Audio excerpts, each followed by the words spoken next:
Pada suatu malam, Vikram dan istrinya Aishwarya diserang di rumah oleh Kali dan anak buahnya. Kali membawa Vikram ke dalam pesawat dan menembaknya sampai mati.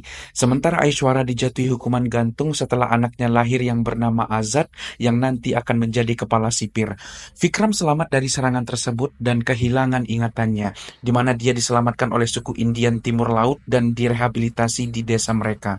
30 tahun kemudian, Vikram memulihkan sebagian ingatannya, segera mengetahui bahwa Azad masih hidup dan berangkat untuk menemukannya. Azad Rathore adalah sipir penjara dari penjara wanita di Mumbai bersama dengan geng napi wanitanya, membajak Mumbai Metro dan bernegosiasi dengan aparat Narmada Ray untuk meminta pemerintah mengirimkan 40.000 crore sebagai ganti nyawa para penumpang.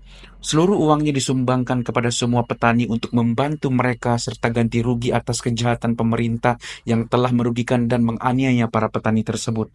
Aksi berikutnya menculik Menteri Kesehatan dan menembaknya serta membawanya ke rumah sakit pemerintah yang fasilitasnya sangat tidak memadai untuk merawat luka tembaknya.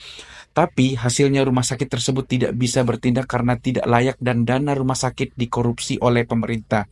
Azad dan geng menuntut untuk memulai infrastruktur kelas dunia untuk setiap rumah sakit pemerintah dengan imbalan kesehatan kehidupan menteri. Aksi berikutnya mereka merilis video lain yang menyatakan bahwa dia telah mencuri mesin pemilu dan menuntut penutupan 253 pabrik di negara tersebut yang bertanggung jawab atas polusi udara dan air. Pabrik-pabrik tersebut disegel oleh pemerintah. करार करके हमें यूं न जाइए, आपको हमारी कसम लौट आई।